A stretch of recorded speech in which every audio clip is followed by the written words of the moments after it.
It's Thursday, August 4th, and this is your coffee break on the HAN Network. I'm Kate Czaplinski with a look at the latest local news, and later in the show, a preview of our front pages of our newspapers this week. Donna Lang will take a look back on this day in history, and Frank Granito will have sports and weather. But first, on to today's news. Darien police worked with Bridgeport Police Narcotics Task Force to arrest 3, including a large-scale heroin dealer in Bridgeport, for various narcotics charges on Wednesday. Both departments conducted a long-term drug investigation into the heroin trafficker later identified as 29-year-old Joel Jean. The investigation revealed that Joel Jean, while free on parole, has been distributing large quantities of heroin throughout the city of Bridgeport and Lower Fairfield County. As a result of the investigation, search and seizure warrants were obtained for Jean's residence and his vehicle. On August 3rd, members of the Bridgeport Police and Darien Police apprehended Jean and his cohort, Scott Smillian, during a motor vehicle stop. Shortly after the pair were taken into custody, authorities executed that search and seizure warrant on Jean's residence, which resulted in finding 400 bags of heroin worth about $4,000, 2 pounds of marijuana, scales, drug packaging materials, a pump-action shotgun, 2 loaded semi-automatic pistols, assorted ammunition, and over $3,000 in drug proceeds from narcotic sales. During the search of the residence, a male later identified as Jamel Jacobs arrived on the scene, and it was quickly determined that he lived at the residence. Police later located a loaded .45 caliber handgun in his vehicle, for which Jacobs had a valid permit. However, after he provided the combination to a safe located within the home, it was found to contain 2 pounds of marijuana, and he too was placed under arrest. And in other news today, a pedestrian was left for dead Tuesday night in Bridgeport by the driver of a dark red Chevy SUV who struck him crossing North Avenue in front of the Citgo gas station. Hearst, Connecticut media reports that 52-year-old Felix Rivera was found lying in the street unconscious with a large flat object near his body. The SUV had hit Rivera so hard that the vehicle's grille had fallen off. Rivera suffered a skull fracture, brain trauma, and a fractured pelvis. Rivera was in critical condition at Yale New Haven Hospital. Bridgeport Police spokesman Av Harris said Wednesday morning that Rivera had died, but later corrected that mistake. Rivera was crossing the street near his home when he was struck at 9:07 in the evening, police said. The intersection has only one crosswalk, about 200 feet from where Rivera tried to cross 3 lanes of traffic. Any witnesses or anyone with information is asked to call the Bridgeport Police at 203-576-8477. And police are on a manhunt after a man was shot during a home invasion in Bridgewater, and the intruder is believed to be hiding in the woods. WFSB reports that state police said at least 2 people were in the home, the victim and the person who called 911 around 3:40 in the morning, alerting police to respond to 606 South Main Street because a man had been shot. The unidentified victim was alert when troopers arrived, and he was rushed to Danbury Hospital. State police said the victim is a resident of the home. Police said they found a long gun in the woods. Canines and State Police Tactical Unit are searching for the suspect in the South Main Street area as well as in the woods. The massive police presence was scaled back some after police found the gun because they believe the intruder is no longer armed. However, state police urged residents to be aware of their surroundings, and if someone comes to your door, check to ensure that the person is a state trooper or police officer. And a contractor in Ridgefield injured himself with a saw yesterday, cutting down to the bone in his leg. The Ridgefield Fire Department treated a man with a severe leg wound on Shadow Lake Road and transported him to Danbury Hospital yesterday morning. Fire Chief Kevin Tappy told the Ridgefield Press that the patient was a landscaper and mason who was doing some work on the property. He was using a tool similar to a grinder, to which he had attached to a circular saw blade in order to trim some saplings. The chief said that the man must have lost control of the tool, and the blade cut into his leg very deeply and into the bone. The workers had applied a makeshift tourniquet already when police arrived. They also attached another tourniquet because of the severity of the wound. Ridgefield paramedics treated the patient and on the way to the hospital, but bleeding started again, which forced the ambulance crew to apply a special bandage to the wound. You can get more on that story at theridgefieldpress.com. And Trumbull police were called to Frenchtown School early July 29th on a report of a suspicious car with 2 people sitting inside it. Officers ran the plate of that car and discovered that it had been stolen and belonged to a different vehicle. The car itself had also been reported stolen out of Stratford. The driver, Arte Drinks of Douglasville, Georgia, was charged with larceny, and the female occupant was released on the scene to her father. Bond for Drinks was set at $20,000, and he's scheduled to appear in court on August 8th. And Stratford Short Beach remains closed this morning due to high bacterial levels in the water. Officials say it will be closed until later this afternoon when another check of the water can be done. Silverstand State Park in Milford, which is run by the state, is also closed for a second day. Again, the results of new water samples for both beaches won't be in until this afternoon. But let's switch gears now and throw it over to Frank Granito for a look at the forecast. Frank. Thank you, Kate. It'll be mostly sunny today with a high of 81. An occasional wind gust up around 10 miles per hour. Should be an absolutely perfect day. It'll feel a little more like 90 though as humidity starts to get on the rise again, but it should cool back down tonight as we will expect a high of 60 degrees and clear skies moving towards Friday. Tomorrow we can expect much of the same with plenty of sunshine and a high of 84. It'll be a little warmer with humidity up again, but we'll be around 71 that night, and we'll see some cloud cover start to move in as we get ready for what looks to be a little bit of a disgusting Saturday. There'll be a lot of humidity, hot temperatures, high of 86. It will feel up around 100 with the humidity. We'll see showers throughout the day and a heavy thunderstorm chance later in the afternoon. So if you're looking for a good escape, it might be a nice weekend to get out of here Friday with a couple of friends and move out. But we'll see it clearing up hopefully for Sunday afternoon. And that should do it moving into next week as well, Kate. All right. Thanks so much, Frank. Well, we're going to take a break. And when we come back, Frank will have a Nutmeg Sports Update. Don will take a look back on this day in history. And we have some more news coming up after this. Have a sports injury or a slip and fall that needs immediate care? Coastal Ortho Express Urgent Care gives you direct access to an orthopedic specialist fast, without an appointment. Biking, golf, tennis, soccer, whatever the sports injury is, sprain or fracture, Coastal Ortho Express can help. Coastal Ortho Express Urgent Care, open Monday through Saturday, now in 2 locations. The iPark building at 761 Main Avenue in Norwalk and 36 Old Kings Highway South in Darien. Or go to coastalorthoexpress.com, like them on Facebook.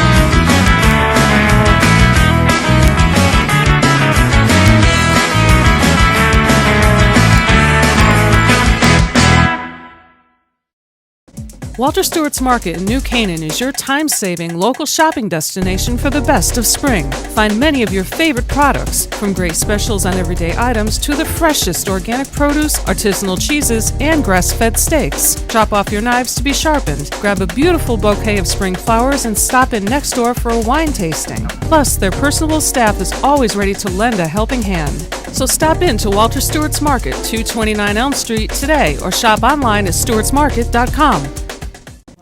What's happening up in Hartford and what's trending in the Nutmeg State? Join Kate Czaplinski And Josh Fisher on CT Pulse live Wednesdays at 12:30 to find out.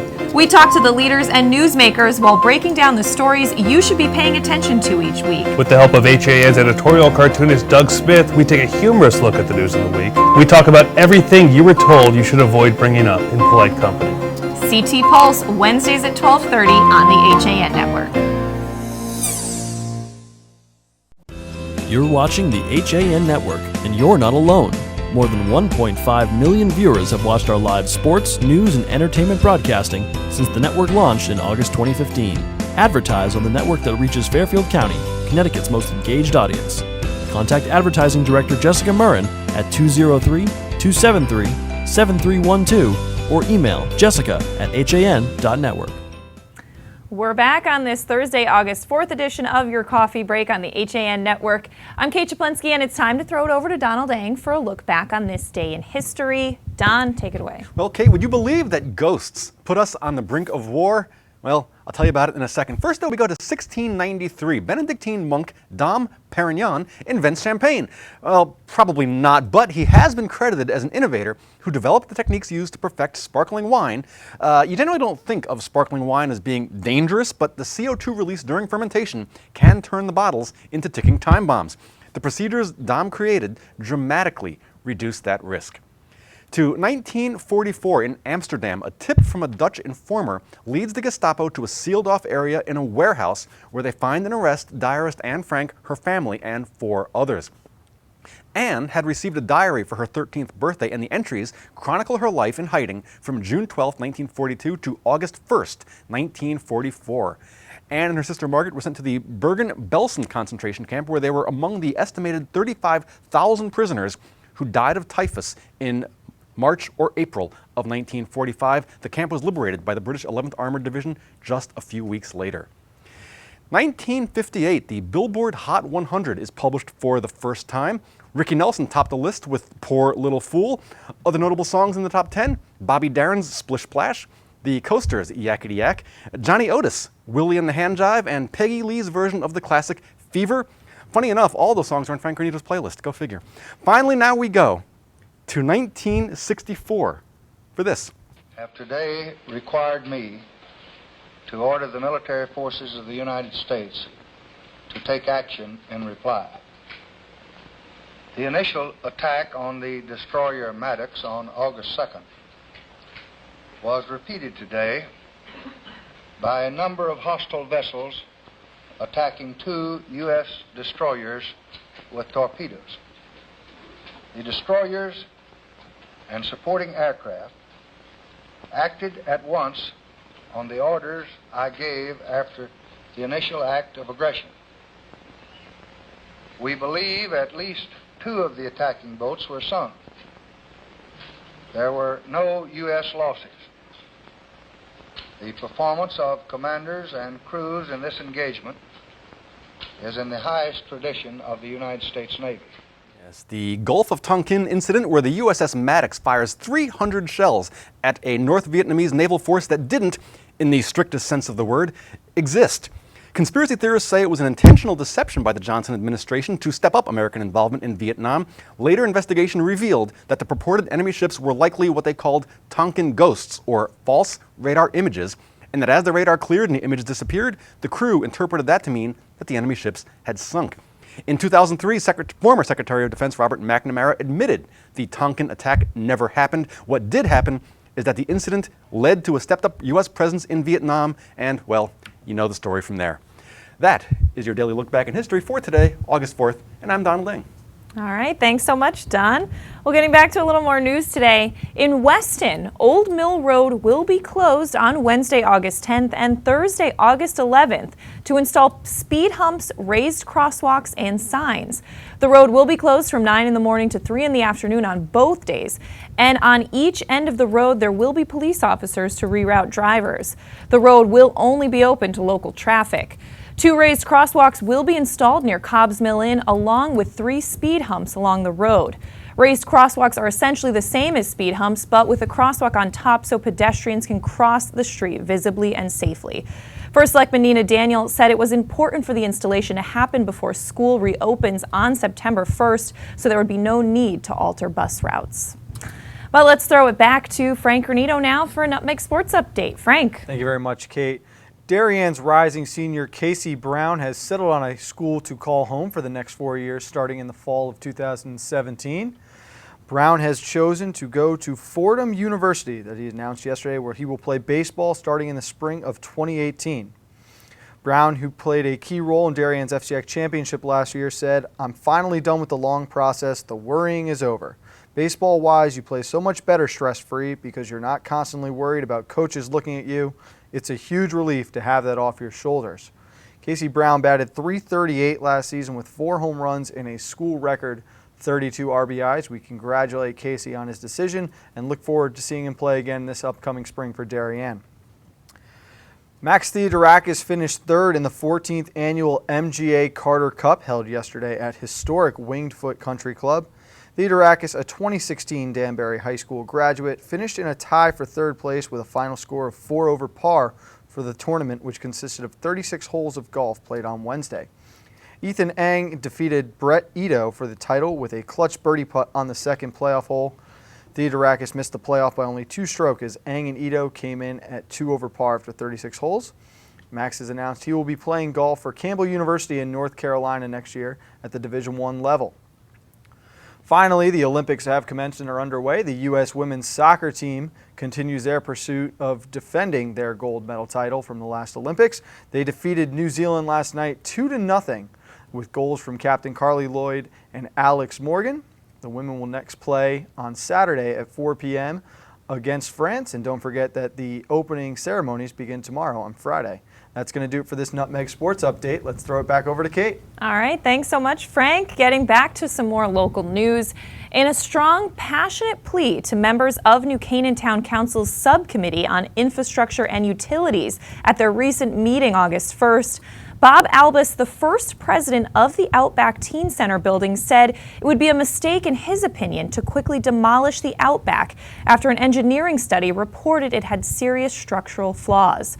Rebuking First Selectman Rob Malazzi for calling for such action at the last Board of Selectmen meeting, Albus, who was followed by others with similar if less strident positions, specifically took offense to what he said was a lack of communication between the selectmen and the people in New Canaan who were involved in having the building constructed.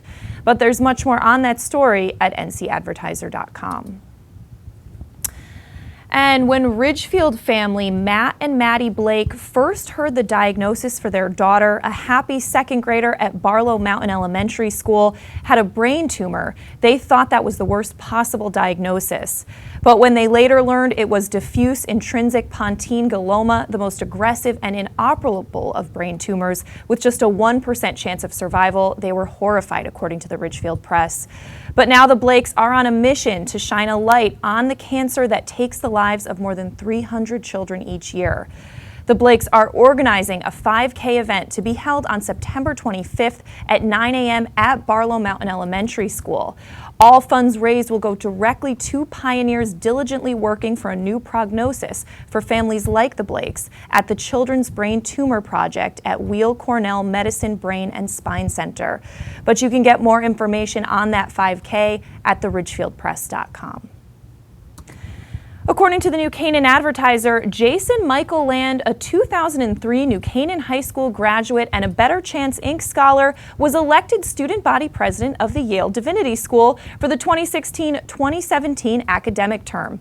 Land graduated from Morehouse College in 2007 with a BA and is a candidate to receive his Master of Divinity degree from Yale Divinity School in May of 2017. A quick look at the town of Darien's website this week shows a new look for the first time in a long time. First Selectman Jamie Stevenson said she and Town Administrator Kate Clark Buck undertook the project when Buck took the position back in September 2015. The changes were an effort to provide a website tool that is more user-friendly, to improve site navigation, reduce information redundancy, and improve overall visual appeal. One particularly more convenient feature includes a tab that offers How Do I options. It offers quick answers for residents on a number of things, including paying taxes online, getting a police report, or finding their polling place. And finally, after Hurricane Irene and Superstorm Sandy, rising Wilton High School junior Jackson Dill developed a fascination with the weather. And in March 2015, Jackson started his own weather service called Jackson's Weather, which provides daily weather news and forecasts for southwestern Connecticut area at jacksonweather.com. He also posts updates on Facebook and Twitter. Jackson started out using information from websites like the Weather Channel as well as local meteorologists to create Jackson's weather forecasts. And last August, Jackson subscribed to Weather Bell Analytics, a website that provides customized weather forecast, data services, and weather intelligence tools. But you can get more on that story at wiltonbulletin.com. And speaking of weather, Frank, it sounds like maybe you should use Jackson's site. You already do a good job, but I'm sure it's a great site. We're desperately looking. I struck out those first 2 weeks. Again, it'll be perfect out there today, a high of 83. It'll feel right around 90 with the humidity up. Clear skies through the night, and we'll see much of the same tomorrow, as we'll have plenty of sun and some clouds moving in later in the day. Again, Saturday looks to be a little gross out there. Humidity will be way up. It'll feel like 97 degrees out. Expect showers throughout the day and a chance of a heavy thunderstorm in the early afternoon. All right, thanks so much, Frank. Well, we're going to take a break. When we come back, Don's going to join me for a preview of our front pages this week, coming up on your coffee break after this. I really wanted something that felt like a home. Coming from a big house, I wanted the feel of a home as opposed to a condo. The construction is incredible, whether it's the floors, the fireplace, the moldings, the lighting. It's as peaceful as my home was in the middle of the woods. It feels like a house. It does not feel like a condo or a townhome. I feel like I'm in my house.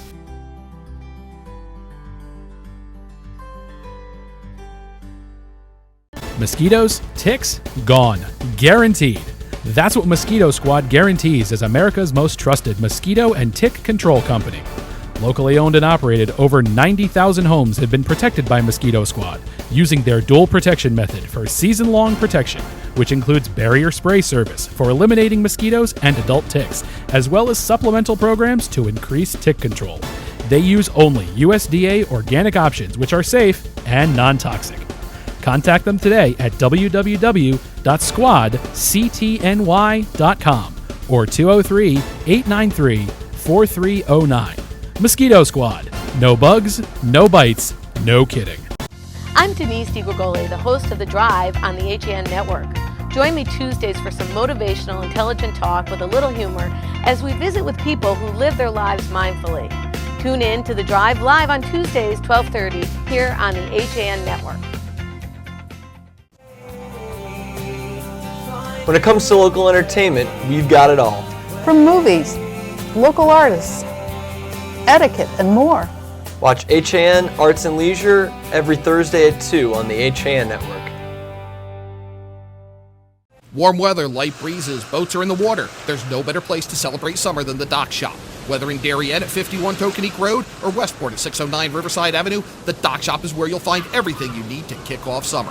From the latest summer apparel to the newest fishing tackle, the Dock Shop will help you get the most out of your next beach day or harbor cruise. At the Dock Shop, you'll find a wonderful selection of items made in the USA and right here in New England, all with a distinct nautical flair. Boater, beach bum, fisherman, or simply love the coastal lifestyle, this is a unique place to shop. DockShop.com. Today's coffee break is brought to you by Villa Maria School, where learning is as unique as every child. Villa Maria School, located on Sky Meadow Drive in Stamford, is a private coeducational day school serving students with learning disabilities, dyslexia, ADD, and ADHD in grades kindergarten through 9th grade. The school inspires students with learning differences to pursue academic and personal excellence through individualized instruction, ultimately empowering them with skills to be confident lifelong learners and compassionate global citizens. With open houses scheduled for October 23rd and October 24th, you can visit villamariaedu.org for more information. We are back on this Thursday edition of Your Coffee Break on the HAN Network. John Kovach is on vacation this week, so Donald Eng is joining me, and we're going to give you a preview of what's on the front pages of all of our newspapers this week. Don, happy to have you. Hey, great to be back. It used to be something you did with us back in the HAN radio days. Back in the glory days, yes. Yeah, back in the day. Yes, but we're actually starting with your paper this week, the Trumbull Times. Yeah, well, first off, we know we have a primary for the Democratic Senate seat there. Also, the town council has approved buying 2 properties across the street from the library there at the bottom of Churchill Road. And we have an upcoming, perhaps, family of snapping turtles. They have resident spotted the turtle there building a nest, laid about 80 eggs. And, well, we'll see what happens. We may have an infestation of snapping turtles in the next couple of months. I'm sure a few of those eggs won't make it. Probably, there'll be a few predators not. around. And then finally, of course, there was also the Cub Scouts and some special needs kids had a Lego race. So that was a lot of fun in Trumbull. All right, cool. Well, I am taking a look at the front page of the Darien Times. And I have to say, I think my favorite photo of the week week is the Paddle Puppy. The Darien YMCA, we actually spoke with them about this program when we were at the sidewalk sales there, but they recently introduced stand-up paddleboard program and offered some introductory classes, and one of the instructors brought her dog Coco along. That's a Lorene Valente photo, just really cool. And as far as news, planning and zoning there in Darien setting regulations for redevelopment. Superintendent Brenner celebrating his first year in Darien, and Darien resident Gaffney takes on the PGA Championship, and as we just discussed, town launching its new website. All right, well, I have the Shelton Herald here, and the main story is that the residents are pushing for a reformed ethics board. Now, this is interesting because there was an applicant to the Planning and Zoning Commission, and then some of this applicant's employees then made a financial contribution to the campaign of a zoning commissioner. Not a lot of money, a couple $100, but still, potentially conflict of interest there and some ethics questions. Also, lots of coverage on the Swim Across the Sound resident marathon for a special cause. Kim Adler, a Shelton resident there, helped with that 15.5-mile swim from Long Island to Captain's Cove. And finally now, the height of the Shelter Ridge building has been cut. Bridgeport Avenue development, residents were concerned about the height of the proposed development. That now has actually been reduced. I sometimes wonder if that's a strategy of developers to come in with something really high and then everyone freaks out and then you decide to, oh look, we're scaling back. We're listening to you. Right, you build a buffer. Just my cynical brain? Maybe? Probably, yes. But... All right. Well, anyway, taking a look at the front page of the Stratford Star. Stratford High neighbor files appeal. The owners of a nearby business near Stratford High want the school expansion overturned because it's going to be affecting near their property, as well as a story that was actually written by Tina Marie Craven, who is the editor of the Monroe Courier, on Sandy Hook's new school. As you know, you were editor of the Monroe Courier, Don. For a while, they were using the old Chalk Hill School in Monroe while they were rebuilding and building a new Sandy Hook school. Special counsel race field deepens. Mulligan and Dempsey to run for seats in October. And the Board of Education, as we talked about on Coffee Break, sending out residency letters. Okay, well, I actually have the Monroe Courier in my hands right here, and as you mentioned, the return to Sandy Hook Elementary School does top the news in Monroe because the students had been going to school there for the last couple of years. The other big news in Monroe is that septic problems have stalled the Walmart problem. Well, not necessarily problems, but with the inspections and the installations and things like that. The Walmart is coming to Monroe's Victoria Drive. It's going to be delayed a little bit from when they actually thought it would open. So that's a big thing in a town the size of Monroe. New Walmart, definitely a very big project there. Yes, very big. All right, well, I'm taking a look at the front page of the Easton Courier. The state will be footing half the bill to fix a bridge. So interesting story there. And celebrating 75 years, Easton's annual carnival, supporting the volunteer fire company there. Always a good time of year for a nice fireman's carnival. A lot of our towns have those. And a menswear designer winning an international award. Salvatore Giardini of Easton has been named a winner of the Ragusa World Prize Award to be presented in Italy. So congratulations to him. And Easton Little League 12 and under district team champions. They won the 12-year-old Cal Ripken Extreme District Tournament last Friday. So congratulations to them. Right. All right, I've got the Wilton Bulletin in my hands here, and the first thing that caught my eye, Canine Basso has joined the Wilton Police Force. Always fun, with these police dogs. That's always news in town. People really like the canines. And speaking of animals, Ambler Farm, the family of animals there, has grown in the last couple of weeks. 8 chicks, 7 ducks, 3 turkeys, 2 geese have joined the farm's resident animals that also include goats, sheep, hens, and Flemish giant rabbits. Also, they're expecting more chicks to be arriving over the next couple of weeks. So fun stories out of Wilton. Very cool. All right, well, I'm taking a look at the front page of the Milford Mirror. An amazing lead photo, though we should say this isn't actually taken in Long Island Sound, but whales have been spotted in western Long Island Sound. I would actually like to see this site, but it can be dangerous, especially with the boats and some of the depths of the water. So there's a lot of interesting information on there on what to do if you are going out on the Sound and you spot some whales. American Idol winner Nick Fradiani is coming to Milford. He will be at the mall there on August 6th.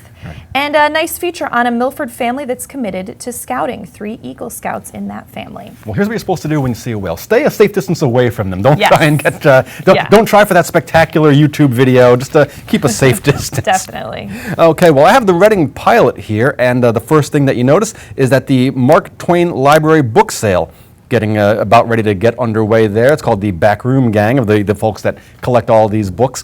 Also, there's a primary for probate judge in Reading, and in addition to also the Sandy Hook story. It's just such a huge story that every local town really is connected to it in some way. And then Route 58 paving work has commenced, so if you happen to live in the Reading areas, expect delays, but no road closures. All right, Don, well, I'm taking a look at the front page of the Ridgefield Press.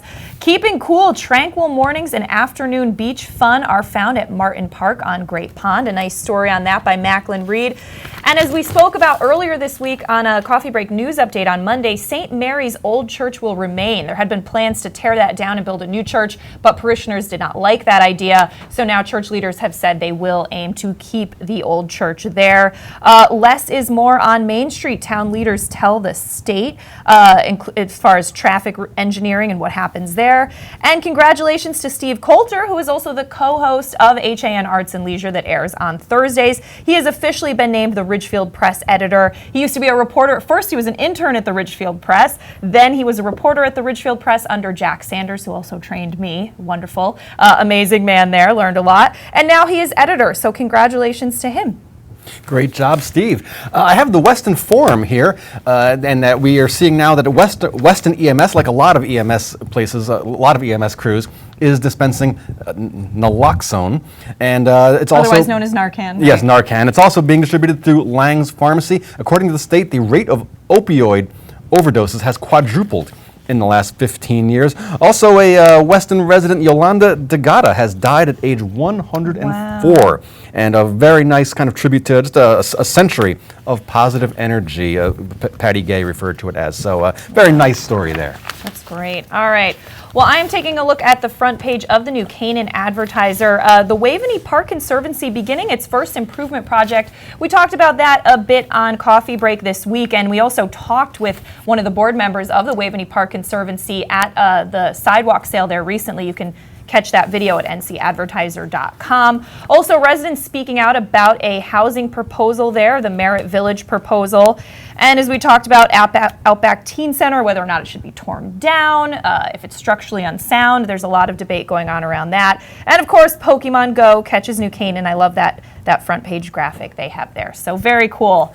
Those are our front pages this week, though we do have our monthly home section in all the papers, and of course, Arts and Leisure. So definitely check out what's inside your paper as well. 2 great supplements in there.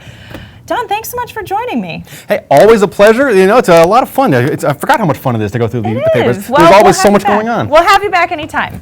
All right. Well, we are going to wrap things up here on your coffee break. Of course, Yankee Fisherman coming up at 1 o'clock. Brand new episode. Even though Kovac is on vacation, he made sure it happened. And 2 o'clock, check out HAN Arts and Leisure. We will see you tomorrow at 11. Have a great Thursday.